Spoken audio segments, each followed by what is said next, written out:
The Blue Hotel.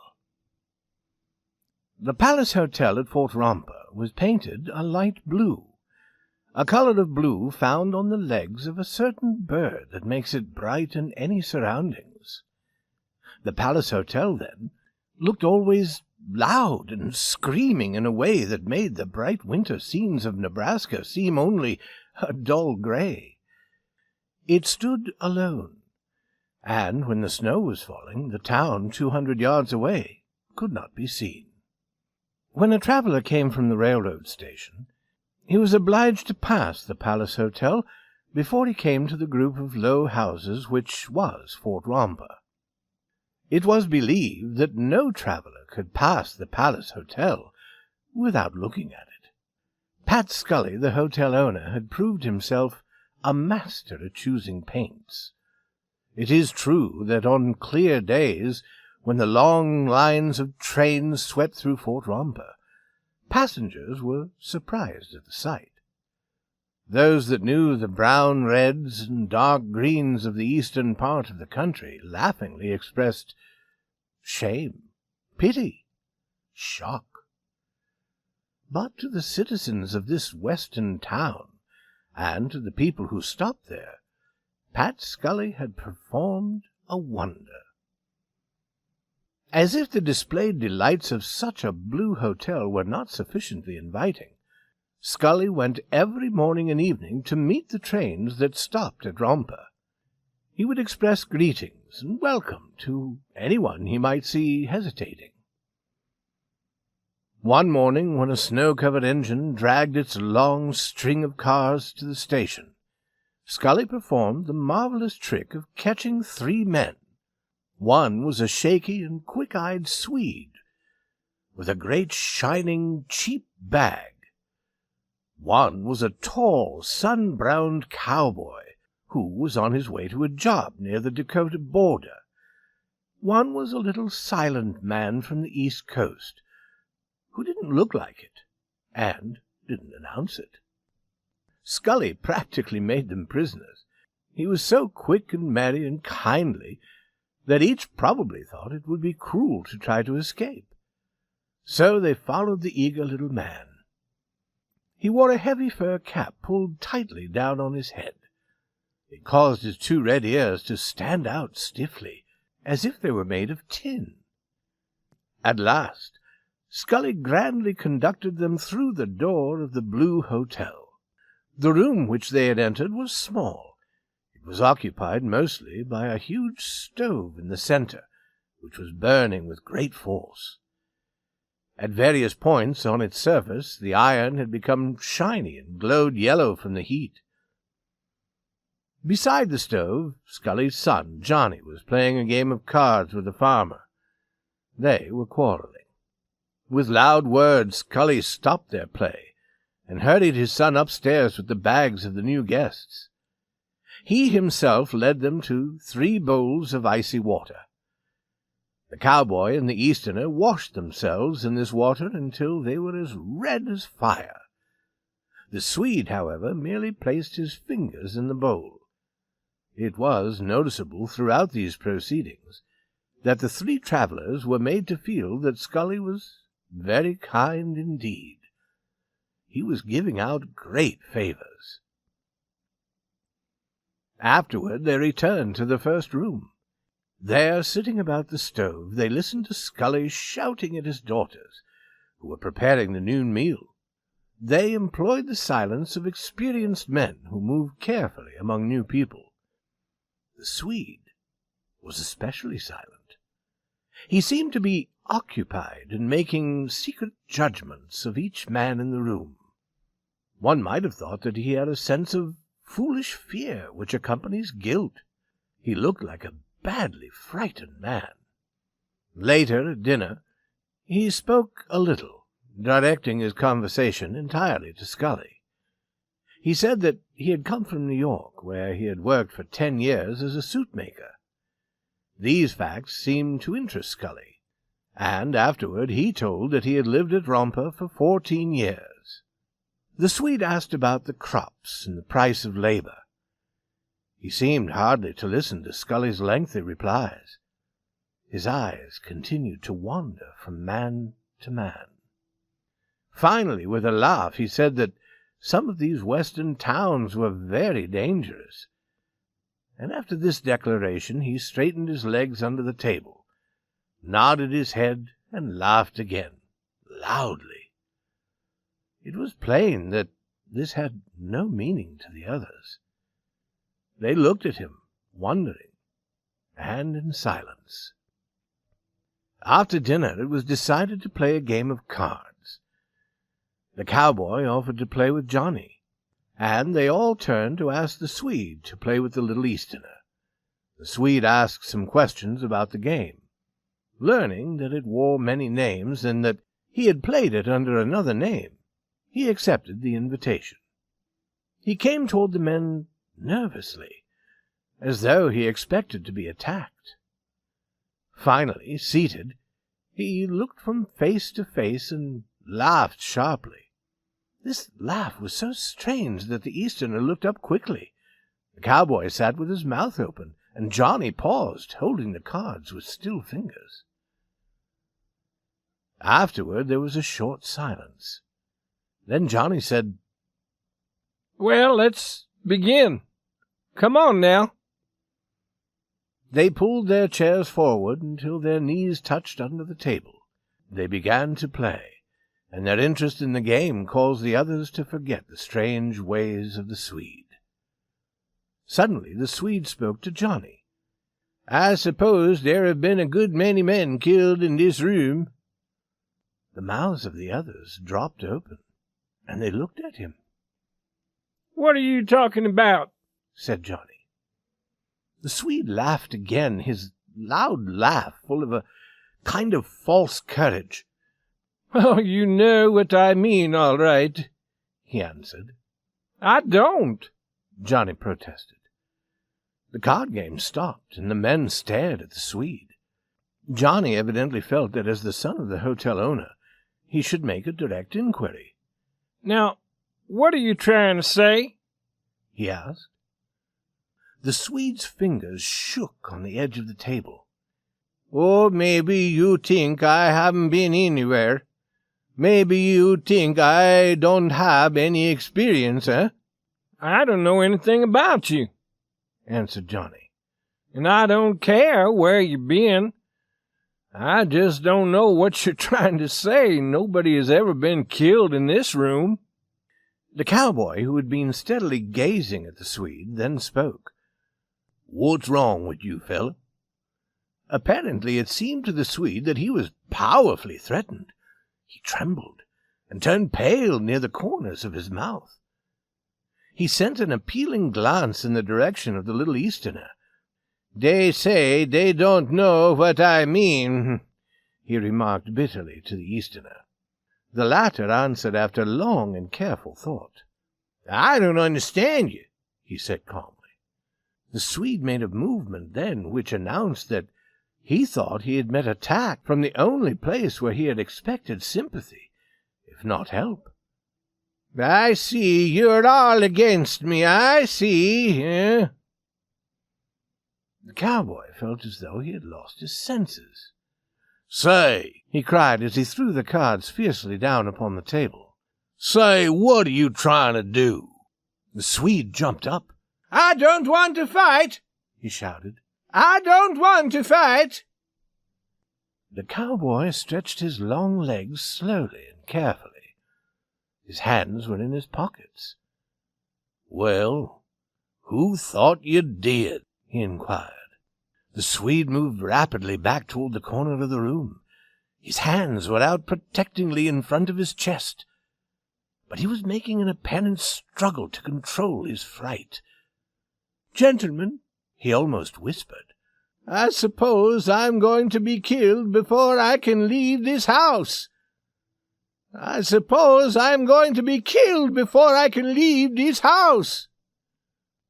A door opened and Scully himself entered. He paused in surprise as he noted the terror-filled eyes of the Swede. Then he said, "What's the matter here?" The Swede answered him quickly and eagerly. "These men are going to kill me." "Kill you?" shouted Scully. Kill you? What are you talking about? The Swede put out his hands helplessly. Scully turned upon his son. What is this, Johnny? The lad had become ill-tempered. I don't know, he answered.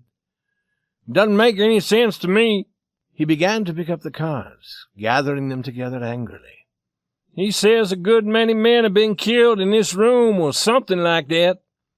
And he says he's going to be killed here, too. I don't know what's wrong with him. He's probably crazy. Scully then looked for an explanation to the cowboy, but the cowboy simply shook his head. Kill you? Said Scully again to the Swede. Kill you? Man, you're crazy. Oh, I know, burst out the Swede.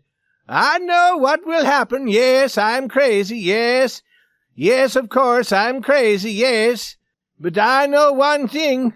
There was suffering and terror upon his face. I know I won't get out of here alive. Scully turned suddenly and faced his son. You been troubling this man? Johnny's voice was loud with its burden of undeserved blame. Why, good God, I haven't done anything to him. The Swede broke in. Gentlemen, do not trouble yourselves. I will leave this house. I will go away because... He blamed them with his glance. Because I do not want to be killed. You will not go away, said Scully. You will not go away until I hear the reason of this business. If anybody has troubled you, I will take care of him. This is my house. You are under my roof, and I will not allow any peaceful man to be troubled here. He looked threateningly at Johnny, the cowboy, and the Easterner. Don't, Mr. Scully, don't. I will go away. I do not want to be killed. The Swede moved toward the door which opened to the stairs. It was evidently his intention to go at once for his bag. No, no, shouted Scully commandingly, but the pale-faced man slipped by him and disappeared.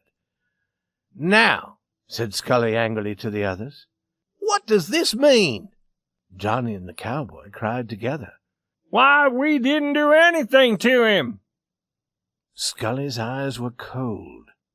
No, he said. You didn't? Johnny repeated his words. Why, this is the wildest madman I ever saw. We didn't do anything at all. We were just sitting here playing cards, and he... The father suddenly spoke to the Easterner. What have these boys been doing? The Easterner thought again. I didn't see anything wrong at all, he said at last, slowly. Scully began to shout. But what does it mean? He stared fiercely at his son. I'd have beat you for this, my boy. Johnny was wild. Well, what have I done? He screamed at his father.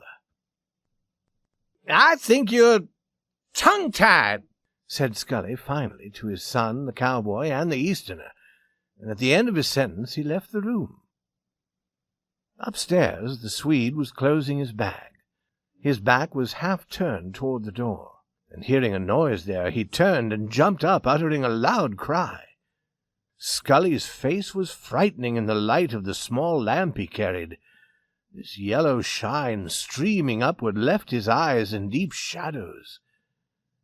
He looked like a murderer. Man! Exclaimed Scully. Have you gone mad? Oh, no, answered the other. There are people in this world who know nearly as much as you do, understand? For a moment they stood gazing at each other.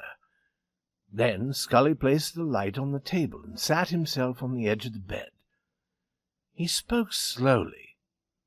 I'd never heard of such a thing in my life. It's a complete mystery. I can't think how you ever got this idea into your head. Then Scully lifted his eyes and asked, And did you really think they were going to kill you? The Swede looked at the old man as if he wished to see into his mind. I did, he said at last. He apparently thought that this answer might cause an attack. As he worked on his bag, his whole arm shook. the elbow trembling like a bit of paper. Having finished with his bag, the Swede straightened himself. "Mr. Scully," he said, with sudden courage, "how much do I owe you?" "You don't owe me anything," said the old man angrily. "Yes, I do," answered the Swede.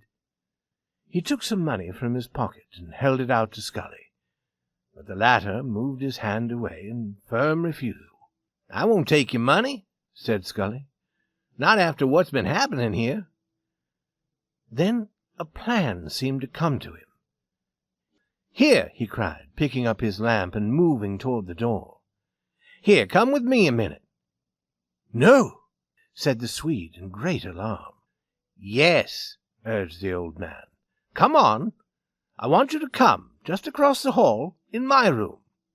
The Swede must have decided that the hour of his death had come. His mouth dropped open, and his teeth showed like a dead man's.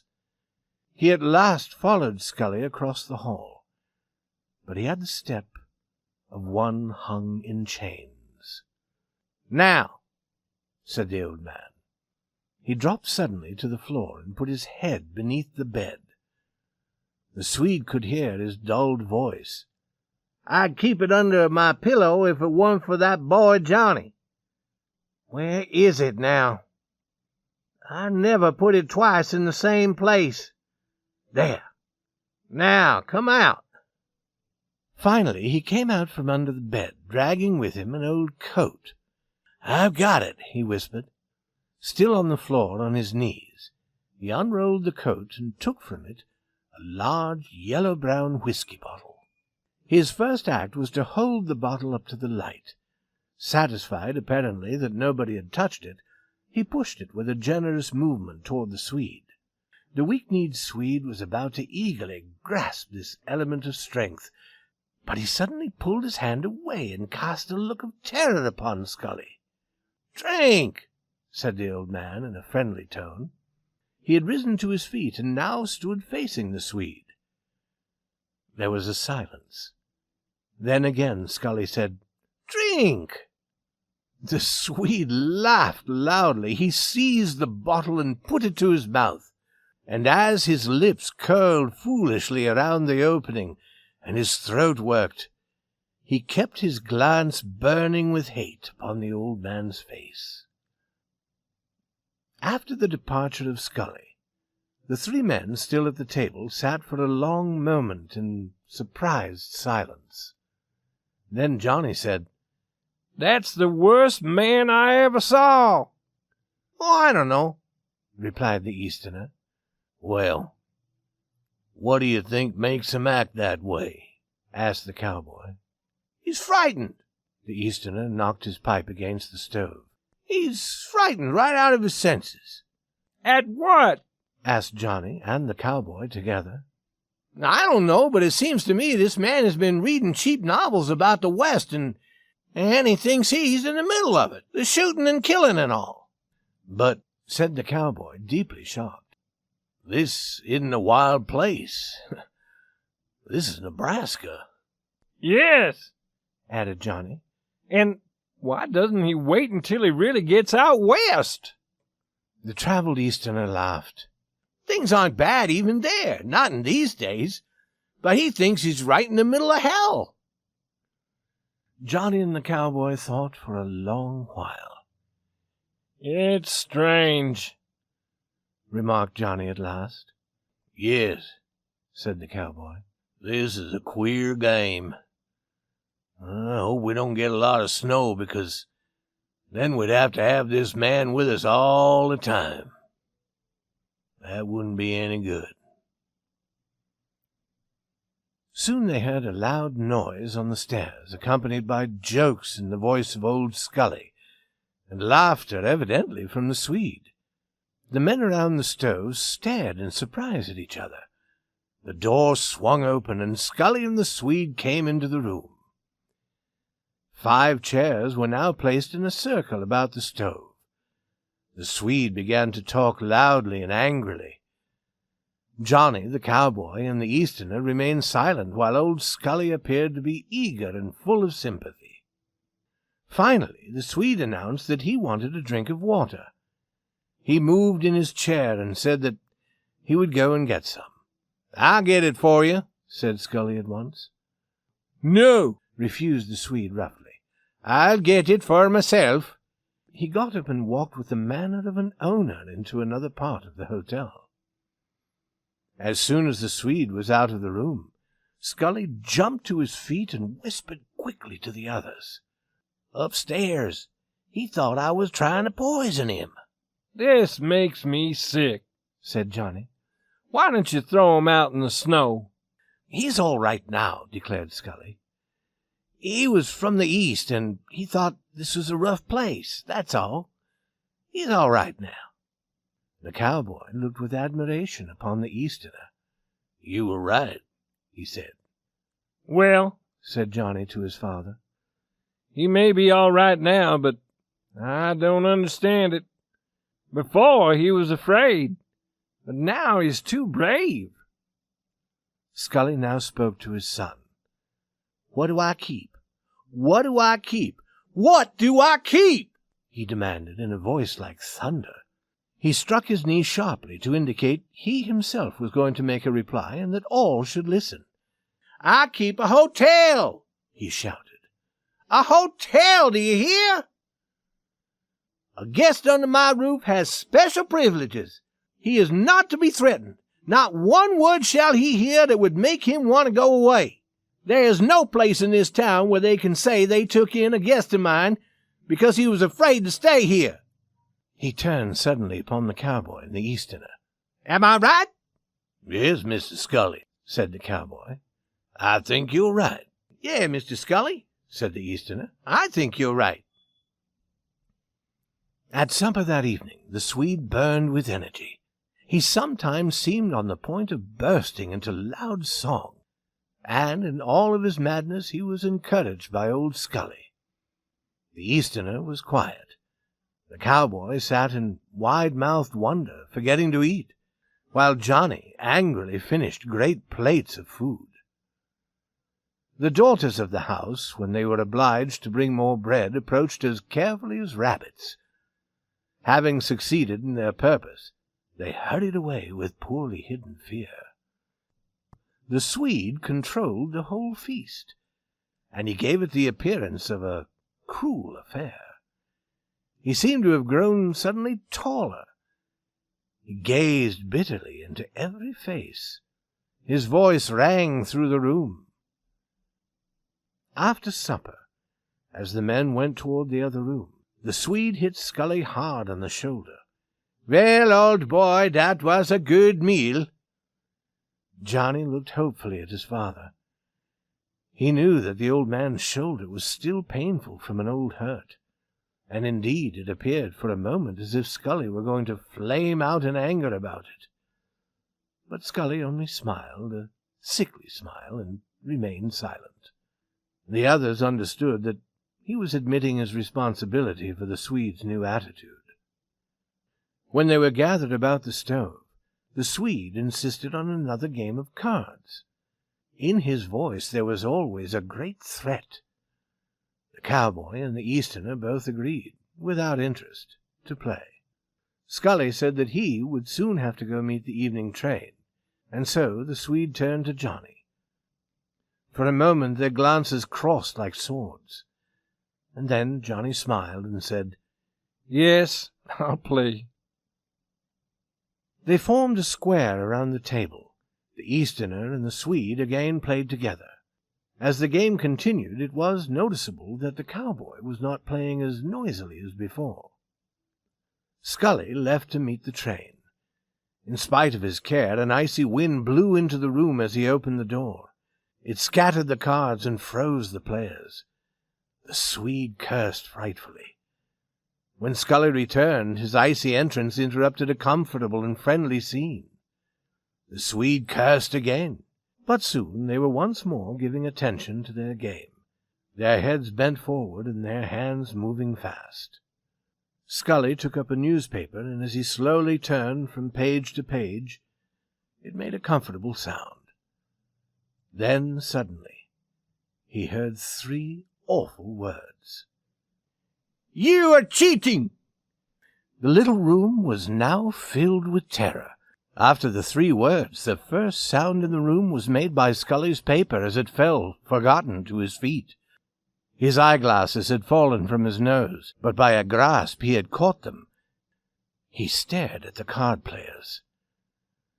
Probably the silence was only an instant long. Then, if the floor had been suddenly pulled out from under the men, they could not have moved more quickly. The 5 had thrown themselves at a single point. Johnny, as he rose to throw himself upon the Swede, almost fell. The loss of the moment allowed time for the arrival of Scully. It also gave the cowboy time to give the Swede a good push which sent him backwards. The men found voices together, and shouts of anger, appeal, or fear burst from every throat. The cowboy pushed and pulled feverishly at the Swede, and the Easterner and Scully held wildly to Johnny. But through the smoky air, above the straining bodies of the peace compellers, the eyes of the enemies steadily warned each other. Scully's voice was the loudest. "Stop now! Stop, I say! Stop now!" Johnny, as he struggled to break away from Scully and the Easterner, was crying, "Well, he says I cheated! He says I cheated! I won't allow any man to say I cheated! If he says I cheated him, he's a—" The cowboy was telling the Swede, "Stop now, do you hear?" The screams of the Swede never ceased. "He did cheat! I saw him! I saw him!" As for the Easterner, he was begging in a voice that was not heard. "Wait a moment, can't you? Oh, wait a moment! What's the use of fighting over a game of cards? Wait a moment!" In this noisy quarrel, no complete sentence was clear.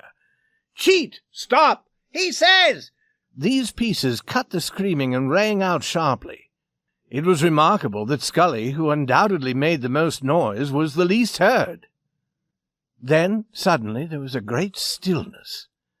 It was as if each man had paused for a breath. Although the room still filled with the anger of men, it could be seen that there was no danger of immediate fighting. At once Johnny pushed forward. "Why did you say I cheated? Why did you say I cheated? I don't cheat. I won't let any man say I do." The Swede said, "I saw you. I saw you." "Well," cried Johnny, "I'll fight any man who says I cheat." "No, you won't," said the cowboy. "Not here." Johnny spoke to the Swede again. "Did you say I cheated?" The Swede showed his teeth. "Yes."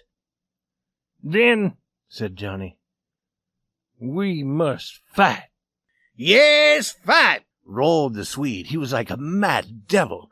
"Yes, fight! I'll show you what kind of man I am. I'll show you who you want to fight. Maybe you think I can't fight. Maybe you think I can't. I'll show you, you criminal. Yes, you cheated. You cheated. You cheated. You cheated." "Well, let's start then, fella," said Johnny coolly. The cowboy turned in despair to Scully. "What are you going to do now?" A change had come over the old man. He now seemed all eagerness. His eyes glowed. "We'll let him fight," he answered bravely. "I can't watch this any longer. I've endured this cursed Swede till I'm sick. We'll let them fight." The men prepared to go out. The Easterner was so nervous that he had great difficulty putting on his new leather coat. As the cowboy pulled his fur cap down over his ears, his hands trembled. In fact, Johnny and old Scully were the only ones who displayed no emotion. No words were spoken during these proceedings. Scully threw open the door. Instantly a wild wind caused the flame of the lamp to struggle for its life. The men lowered their heads and pushed out into the cold. No snow was falling, but great clouds of it, swept up from the ground by the fierce winds, were streaming all around. The covered land was a deep blue, and there was no other color except one light shining from the low, black railroad station. It looked like a tiny jewel. The Swede was calling out something. Scully went to him and put a hand on his shoulder and indicated an ear. "What did you say?" "I said," screamed the Swede again, I won't have a chance against this crowd. I know you'll all jump on me." "No, no, man," called Scully. But the wind tore his words from his lips and scattered them far. The Swede shouted a curse, but the storm also seized the remainder of the sentence. The men turned their backs upon the wind and walked to the sheltered side of the hotel. There a V-shaped piece of icy grass had not been covered by the snow. When they reached the spot, it was heard that the Swede was still screaming. "Oh, I know what kind of a thing this is. I know you'll jump on me. I can't beat you all." Scully turned on him angrily. "You won't have to beat all of us. You'll have to beat my son, Johnny. And the man that troubles you during that time will have to deal with me." The arrangements were quickly made. The two men faced each other, obeying the short commands of Scully. The Easterner was already cold, and he was jumping up and down. The cowboy stood rock-like. The fighters had not removed any clothing. Their hands were ready, and they eyed each other in a calm way that had the elements of fierce cruelty in it. "Now!" said Scully. The two leaped forward and struck each other like oxen.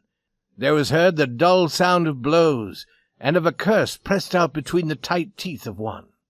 As for the watchers, the Easterner's held-in breath burst from him in relief, pure relief after the anxious waiting.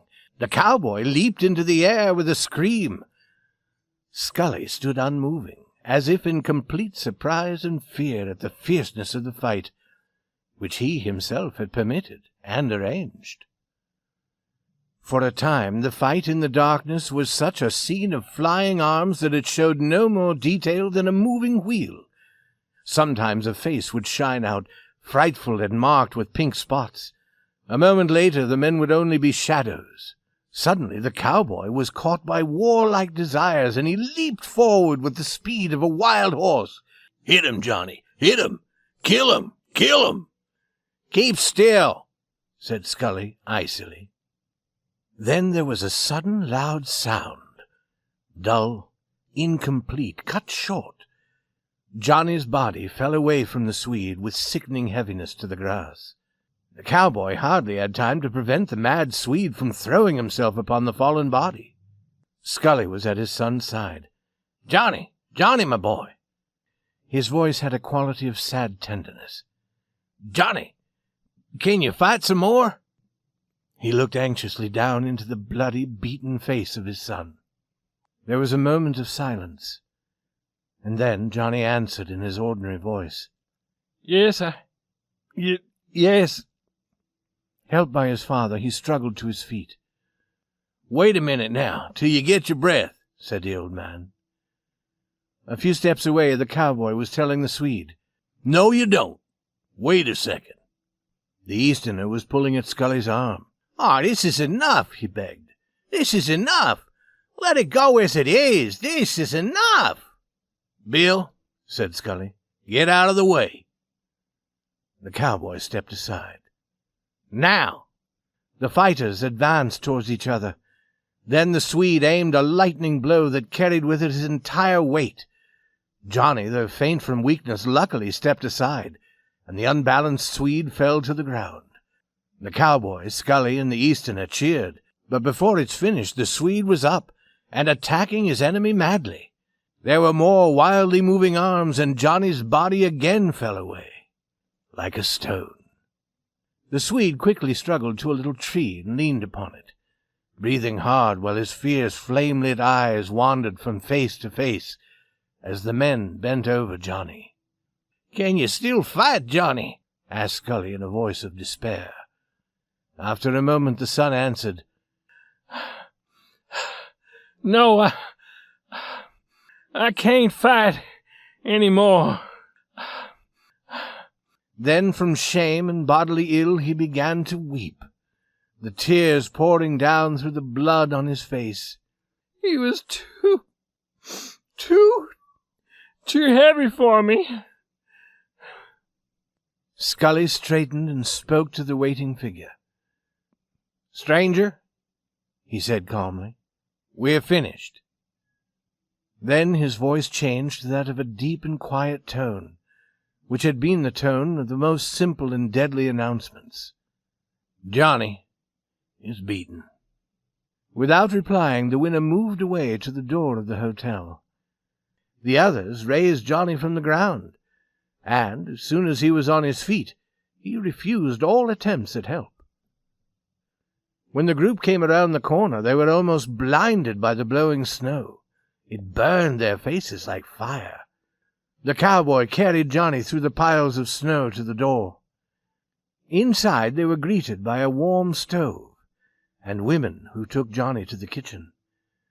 The three others sat around the heat, and the sad quiet was broken only by the sounds overheard when the Swede moved about in his room. Soon they heard him on the stairs. He threw the door open and walked straight to the middle of the room. No one looked at him. "Well," he said loudly to Scully, "I suppose you tell me now how much I owe you." The old man, with a dull expression, remained calm. "You don't owe me anything." "Mr. Scully," called the Swede again, "how much do I owe you?" He was dressed to go, and he had his bag in his hand. "You don't owe me anything," repeated Scully in the same unmoved way. "I guess you're right. I guess the truth would be that you would owe me something, that's what I guess." He turned to the cowboy. "Kill him! Kill him! Kill him!" he repeated in the tone the cowboy had used. Then he laughed, but he might have been laughing at the dead. The three men did not move or speak, just stared with glassy eyes at the stove. The Swede opened the door and passed into the storm, giving one last glance at the still group. The Swede's face, fresh from Johnny's blows, felt more pleasure than pain in the wind and the whipping snow. A number of square shapes appeared before him, and he recognized them as houses of the town. He traveled along a street until he found a saloon. He pushed open the door and entered. At the end of the room 4 men sat drinking at a table. The Swede dropped his bag upon the floor, and smiling at the saloon-keeper, said, "Give me some whiskey, will you?" The man placed a bottle, a whiskey glass, and a glass of ice-filled water upon a table. The Swede poured himself an extra-large amount of whiskey and drank it down. "Bad night," remarked the saloon-keeper without interest. He was acting as though he were not noticing the man, but it could have been seen that he was secretly studying the remains of blood on the Swede's face. "Bad night," he said again. "Oh, it's good enough for me," replied the Swede as he poured himself some more whiskey. "No," continued the Swede, "this isn't too bad weather. It's good enough for me." The large drinks of whiskey made the Swede's eyes watery, and he breathed a little heavier. "Well, I guess I'll take another drink," said the Swede after a while. "Would you like something?" "No, thanks. I'm not drinking. How did you hurt your face?" The Swede immediately began to talk loudly. "Oh, in a fight I beat the soul out of a man at Scully's hotel." This caught the interest of the 4 men at the table. "Who was it?" asked one. "Johnny Scully, son of the man who owns the hotel. He will be nearly dead for some weeks, I can tell you. I beat him well, I did. He couldn't get up. They had to carry him into the house. Have a drink?" Instantly, the men, in a quiet way, surrounded themselves in privacy. "No, thanks," said one. It was a strange group. 2 were well-known local businessmen. One was a lawyer, and one was a gambler. But a close look at the group would not have enabled an observer to pick the gambler from the other men. He was, in fact, so delicate in manner, so careful with whom he gambled, that the men of the town completely trusted and admired him. His business was regarded with fear and lack of respect, That is why, without doubt, his quiet dignity shone brightly above the quiet dignity of the men who might be merely hat-makers or builders or salesmen. Beyond an occasional unwise traveller who came by rail, this gambler supposedly cheated only careless farmers, who, when rich with good crops, drove into town full of foolish pride. Hearing at times of such a farmer, the important men of Romper usually laughed at his losses, and if they thought of the gambler at all, it was with a kind of pride of knowing he would never dare to attack their wisdom and courage. Besides, it was known that this gambler had a wife and 2 children in a nice little house, where he led a perfect home life, and when anyone even suggested that there was a fault in his character, the men immediately described the virtues of his family life. And one must not forget to declare the bare fact of his entire position in Romper. It is true that in all affairs other than his business, this card-player was so generous, so fair, so good, that he could be considered to have a higher moral sense than 9/10 of the citizens of Romper. And so it happened that he was seated in this saloon with 2 local businessmen and the lawyer. The Swede continued to drink whiskey, and to try to make the saloon-keeper drink with him. "Come on, have a drink. Come on." "No." "Well, have a little one, then. By God, I've beaten a man tonight, and I beat him good, too.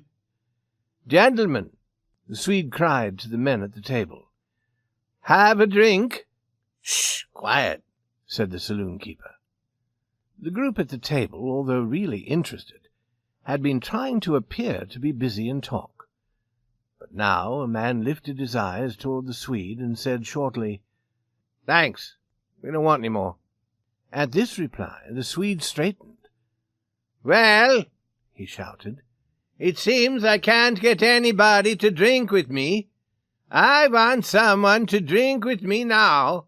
Now! Do you understand?"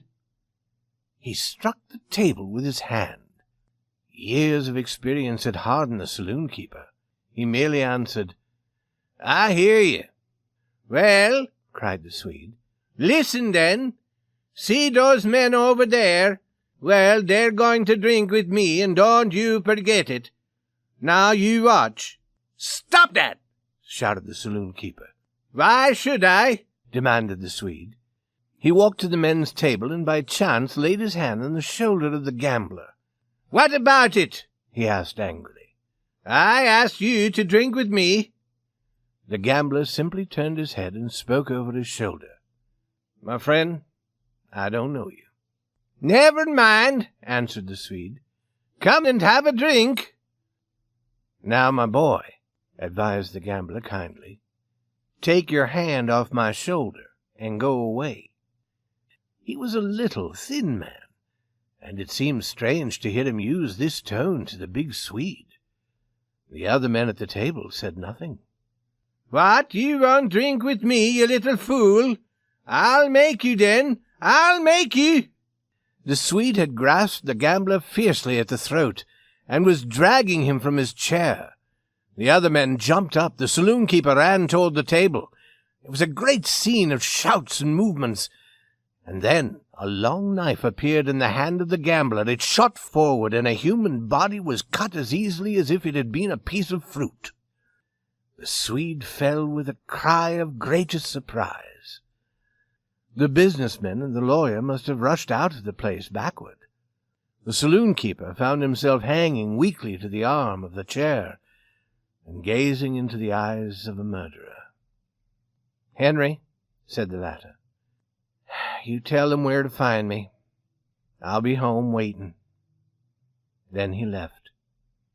A moment afterward the saloon-keeper was in the street racing through the storm for help, and more important, companionship. Months later the cowboy was cooking meat on the stove of a small cattle farm near the Dakota border, when there was a sound of a horse stopping outside. The Easterner entered with mail and newspapers. "Well," said the Easterner at once.